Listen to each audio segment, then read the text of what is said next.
Olá, amigos do agronegócio, sou o jornalista da agência Safras, Alessandro Carvalho. Hoje é quinta-feira, 24 de fevereiro. Estamos começando um vídeo especial, conversa com analista, no caso hoje, conversa com os analistas. Temos um evento extraordinário que aconteceu hoje, o começo de uma guerra, invasão, ataque da Rússia na Ucrânia. Isso vem mexendo demais com os mercados. Nós vamos focar esse vídeo especialmente nos mercados de trigo e também no mercado de fertilizantes. Entre os mercados, são dois que são destaque nos efeitos que esta guerra está trazendo já e que pode trazer adiante, afetando também diretamente o mercado no Brasil. Antes de apresentar os nossos analistas, convido a quem não se inscreveu no nosso canal que inscreva-se, que ative as notificações, entre no nosso site safras.com.br, conheça a nossa plataforma, peça uma demonstração gratuita. Esse é o momento em que todos temos que buscar as melhores informações e você vai encontrar na nossa plataforma. Começo dando um olá para a nossa consultora do mercado de fertilizantes, Maísa Romanello. Olá, Maísa, tudo bem? Olá, Alessandro, boa tarde a todos. Elcio Bento, que vai falar sobre o mercado de trigo, meu amigo. Boa tarde, tudo bem, Elcio? Boa tarde, Alessandro. Boa tarde, Maísa. Boa tarde a todos. Vamos lá. Bom, vamos começar falando um pouquinho, no geral, né? Nós temos no mercado em relação ao trigo, a Rússia é a maior exportadora de trigo, no ranking da produção, terceiro maior produtor, a Ucrânia, quarto maior exportador de trigo. Isso afeta diretamente o mercado de trigo. Nós temos na Bolsa de Chicago, que baliza a comercialização internacional, mercado agitadíssimo, né? Desde o pregão noturno, pregão eletrônico, limite de alta alcançado desde o começo do ataque da Rússia na Ucrânia.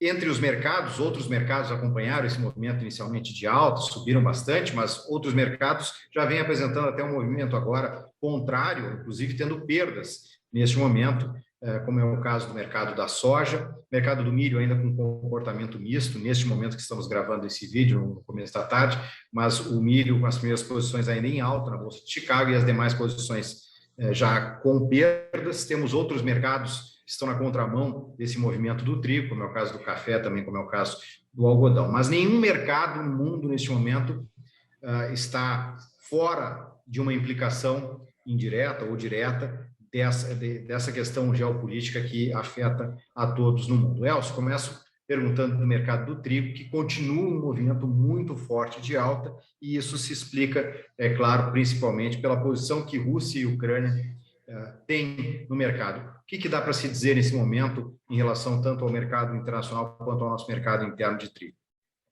Então, Alessandro, é uma situação que, se a gente pensar numa guerra e nos ativos, commodities agrícolas, como de modo geral, são ativos de risco. E, em tese, quando se tem uma incerteza global, a gente poderia até estar tendo uma redução, uma saída dos especuladores que estão nesses mercados para se proteger em ativos mais seguros, como o dólar ou até o ouro. Só que quando a gente está falando agora de uma situação específica do trigo, que, como tu falou, a gente está a região do Mar Negro, se a gente colocar junto com a Ucrânia, tu falou a Rússia, o maior exportador de trigo no mundo. A Ucrânia, esse ano, é a quarta maior. Cazaquistão também, toda naquela região ali, é onde tem mais trigo no mundo. Então, por que a gente está tendo essa incerteza? Já estava no radar dos investidores essa possibilidade de uma invasão, enfim, de um conflito nessa região. Já vinha, nesse início de semana, já tivemos 2 ralis de alta.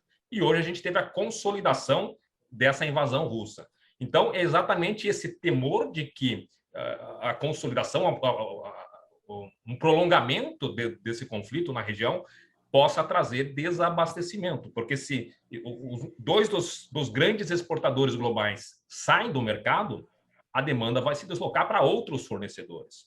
Entre eles, os Estados Unidos, que já vem com a safra quebrada, né, uma safra pequena, com poucos estoques. O Canadá também está com quebra de safra. Então, essa redirecionamento da demanda é que está gerando grandes elevações nas bolsas norte-americanas. E esse é só o primeiro passo.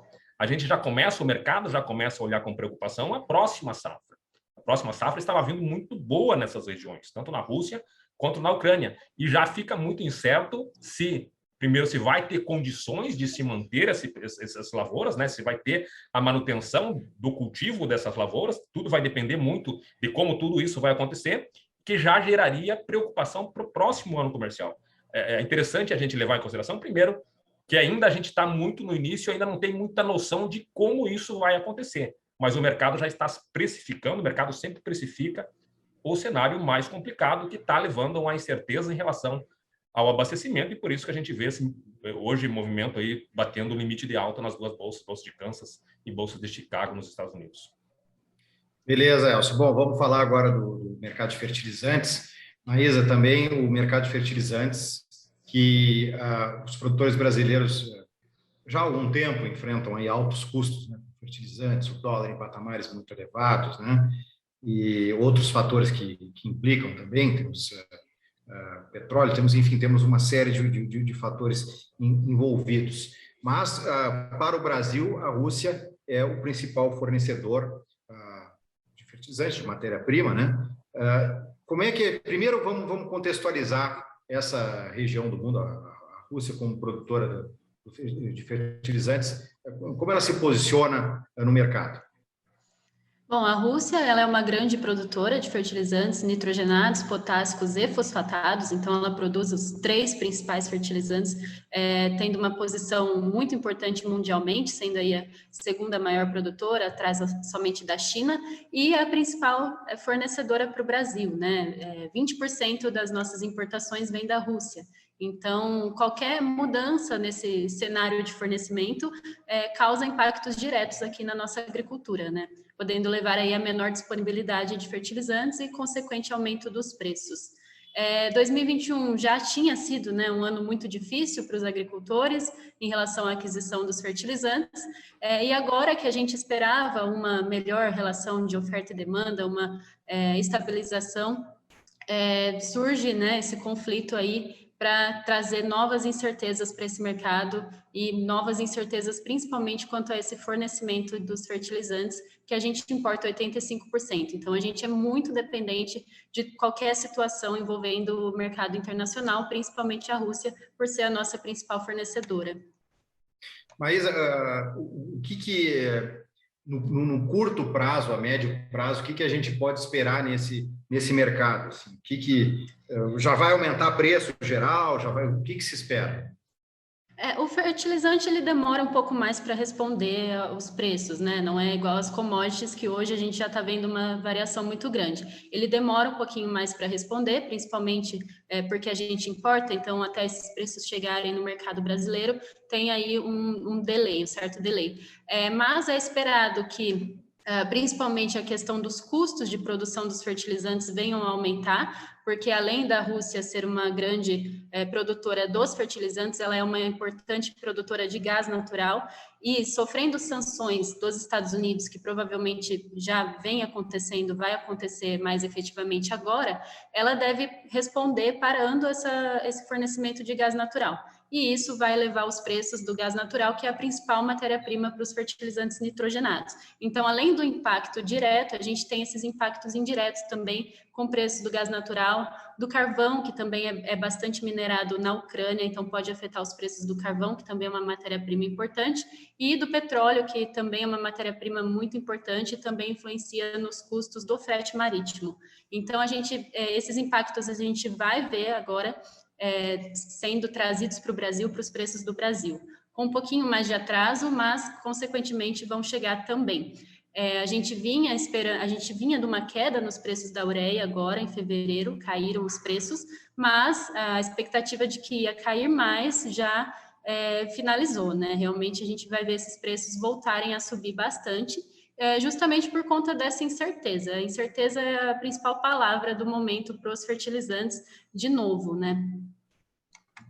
Elcio, o mercado de trigo no Brasil, né? Como é que nesse momento o produtor está vendo isso? O que ele deve se atentar? É um momento, como a Maísa está falando, de incerteza, né? O pessoal muita gente pisa no freio agora, né? Nas negociações, acaba esperando para ver o que vai acontecer mais à frente, porque é uma loucura, na verdade, no mercado, né? Exato. Assim como a Maísa falou do fertilizante, também quando a gente está falando do trigo, o repasse dessa alta lá de fora, aqui no Brasil, ela demora um pouquinho. Por quê? Porque a gente até compra trigo na Rússia eventualmente, né? Compra nos Estados Unidos eventualmente. Mas a gente compra principalmente aqui na Argentina. E na Argentina, até agora, os preços não tinham respondido.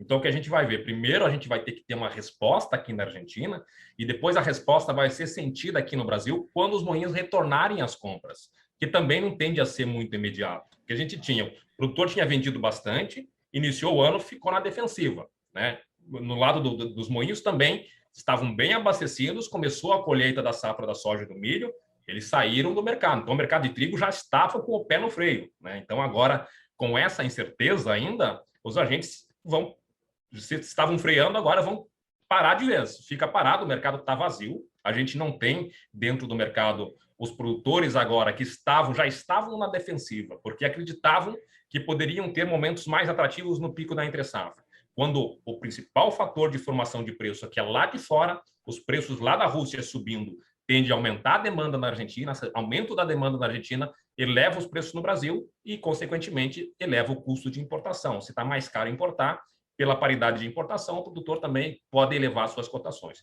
Do outro lado, o moinho estava muito na defensiva, porque tinha comprado muito e estava vendo o dólar, que tinha caído de 5,70 no início do ano para quase 5 ontem, né? Então, também estava na defensiva.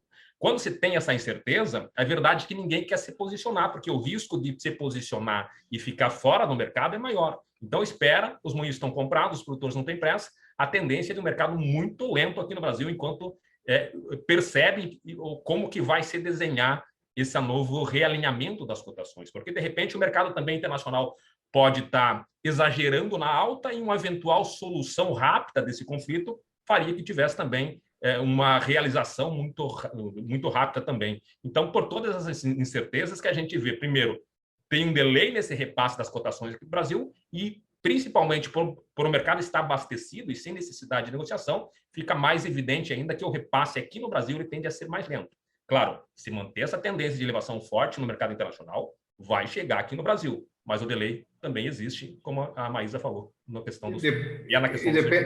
Depende do dólar também, né, Elcio? O dólar recentemente aí acabou recuando de R$ 5, se aproximando dessa linha de R$ 5, testando até essa linha, mas também um mercado muito louco, né, digamos assim, nessa quinta-feira de começo de guerra, efetivamente, né, e vamos ver para onde é que vai o dólar, que também impacta, né, tanto no custo dos fertilizantes como na questão desse repasse no trigo, não, Elcio? Exato, a gente estava com essa possibilidade, o que a gente via antes dessas notícias, as elevações de cotações lá fora, o mercado já estava sendo pressionado para baixo aqui pela paridade de importação, porque a Argentina está com uma super safra, os preços estavam em queda e o dólar estava 5,70, está vindo para 5, estava muito barato importar.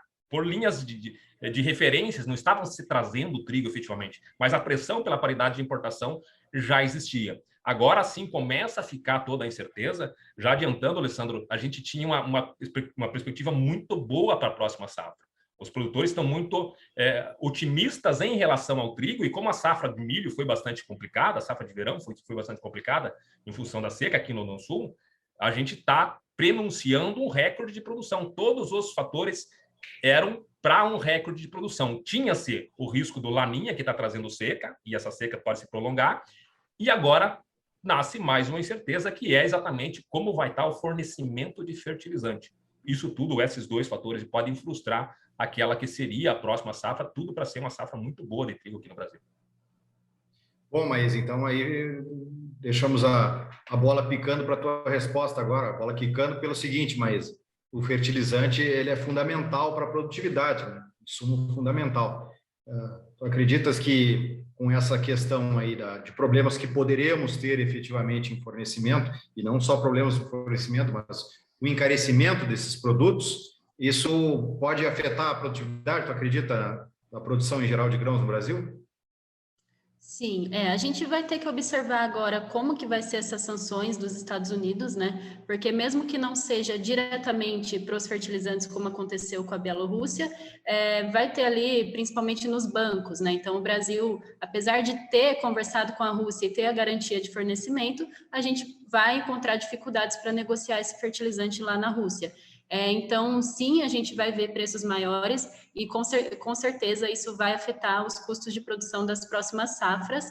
E aí vai do produtor, né, observar a rentabilidade, ver o quanto ele vai poder investir nos fertilizantes para continuar aí com a sua produtividade nas lavouras. Mas a gente vai ter agora que observar também a safra dos Estados Unidos, que eles começam a comprar fertilizantes agora em março, abril, como que vai ser a demanda deles, e tudo isso vai influenciar na precificação. Outro ponto importante, a Rússia, em relação aos potássicos. A Rússia ia ajudar a Bielorrússia, que também sofreu sanções, a direcionar esses potássicos da Bielorrússia. Então, agora fica ainda mais incerto como que vai ser essa distribuição do potássio da Bielorrússia, e o potássio já vem aí com baixa disponibilidade. Então, a Rússia não conseguindo auxiliar a Bielorrússia, essa situação é ainda pior. Então, a gente vai ver os potássicos subindo de preço novamente, que a gente vinha aí com uma expectativa de que a situação ia melhorar e agora isso foi dissipado novamente. Então, os custos de produção já posso afirmar que vão subir novamente. A gente vai ver, pelo menos para os fertilizantes, esses custos elevados impactando nas safras. E o movimento normal, mas é o produtor usar menos mesmo. Não tem como ser diferente. Aí vai depender bastante do custo da commodity, né, que ele produz. Ele vai ter que observar a relação de troca para ver se vai compensar ele estar comprando fertilizante, investir, fazer esse investimento. Ele vai ter que fazer esse cálculo para ver o quanto ele pode usar. Fazer análise de solo também vai ser muito importante, né, porque a análise de solo vai direcionar as quantidades que ele precisa utilizar e a produtividade esperada. Então, é essa análise que o produtor tem que fazer no momento de altos custos. E se planejar também, né, tem que planejar o momento de compra aí adequadamente para não sofrer com essas movimentações do mercado e também com o dólar, né? Obrigado, Maísa. Bom, a Maísa já deu a recomendação aí que deve ser feita pelo produtor agora, né? Como ele deve agir. E Elcio, e no trigo, mensagem final aí, como é que o nosso produtor agora nesse momento muita cautela mesmo? Cautela. Eu acho que o produtor está bem posicionado. Esse ano foi um ano em que pese que a gente teve a quebra da safra de verão, o produtor, de modo geral, ainda está bem capitalizado. O produtor está vendendo o trigo bem. O preço do trigo é bom este ano. Está bem posicionado. O Rio Grande do Sul já colocou muito produto no mercado internacional a preço bom. Então, tem poucos lotes, a quantidade de trigo para comercializar da atual safra é pequeno. Então, é um momento agora, claro, o mercado agora está parado porque tem outras questões, mesmo de logística, que a safra de verão está ocupando toda a frota de caminhões, enfim, está muito travado. Mas eu acho que o produtor tem que ficar na defensiva, ficar atento, porque a gente vai ter possibilidade interessante durante a entre-safra aí para a negociação desses lotes que estão restando aí da safra 2021-2022. Bom, muito obrigado, Elcio. Maísa, muito obrigado. E deixo um abraço a todos. Sigam acompanhando nosso noticiário, a nossa consultoria. Entre no nosso site safras.com.br, conheça a nossa plataforma, peça uma demonstração gratuita. Está tudo lá em cotações, em notícias, em análise, você encontra tudo nessa ferramenta no mercado. E no nosso canal no YouTube, inscreva-se, ative as notificações, todos os dias temos novidades. Um abraço, muito obrigado, Maísa e Elcio. Obrigado, até mais.